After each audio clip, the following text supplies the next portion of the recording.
Welcome to another video by Corydoras Fish Room. Today we're going to talk about the new Corydoras catfish we imported and the steps we took to have the fish selected and imported into Australia, and the quarantine process to get new fish into our fish room. First off, we have done this a number of times before.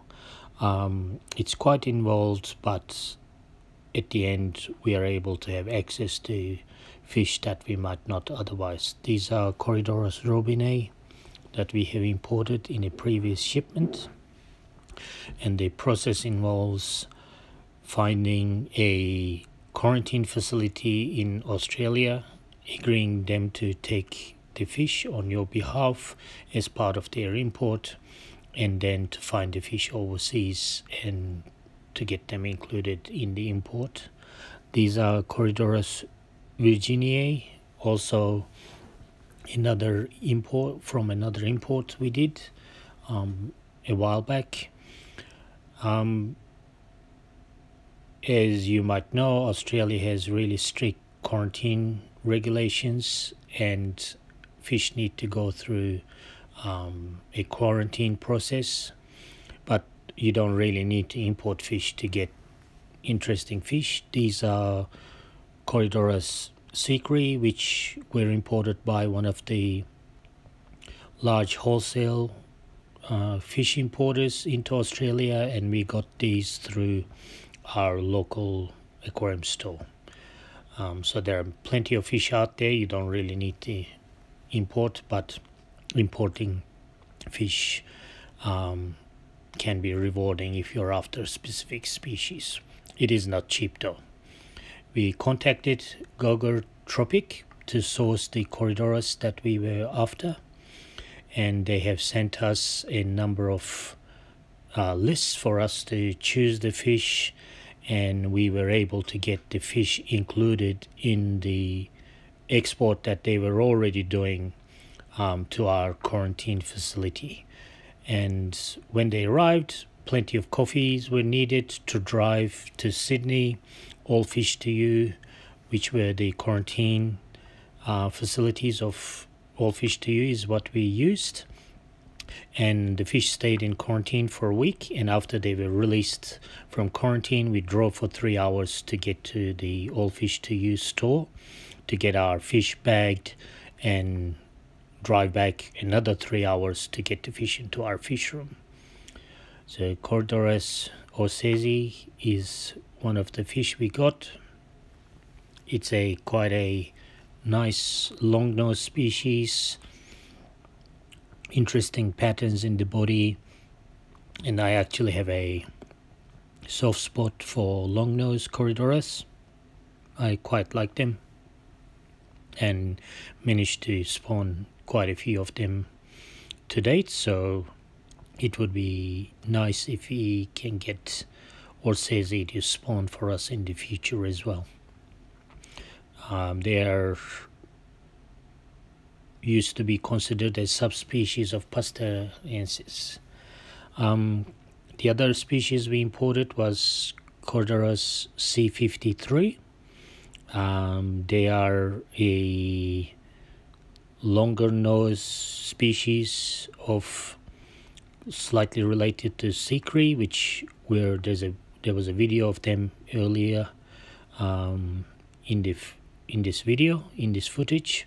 Another lovely long nose species. The third species we imported is Corydoras C121. They have an interesting brown patch behind the gill cover, and they are thought to be related to Corydoras burgessi. It's not clear yet whether they are a specific form of them or a completely different species on their own, but the brown patch is quite consistent within the group. The other species we imported was Corydoras fowleri, the Huanta locality or variation. I'm not 100% sure what Huanta refers to, but the markings on these fish are quite nice, nice fowleri. And the other species we imported was Corydoras C058, which is also known as super Huanta in the trade.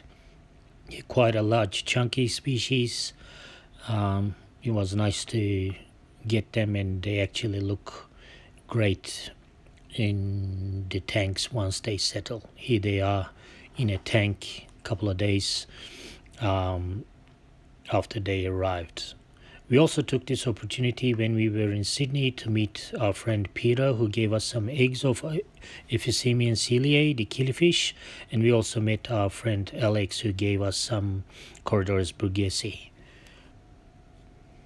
As we are getting towards the end of our video, I would like to take this opportunity to thank Bob at Gargar Tropic in Thailand for sourcing some amazing fish for me, and the care that Bob and his team took in preparing the fish for shipment. Also like to thank Phil and Ricky at All Fish to You for allowing me to use their quarantine facility and for them facilitating the import of the fish. Again, this import would not have been possible if All Fish to You was not doing an import already from Gargar Tropic, piggybacking on the existing order makes importing fish a little bit cheaper, because there are savings to be made when you're importing volume, and when you're importing individual fish in small shipments, the cost ends up being prohibitive.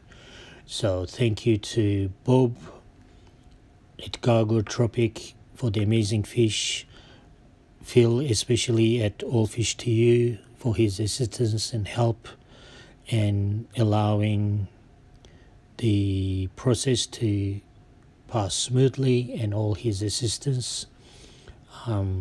Thanks to these people and the teams they're involved with, we have now some additional species in the fish room to continue to play with and hopefully breed them all.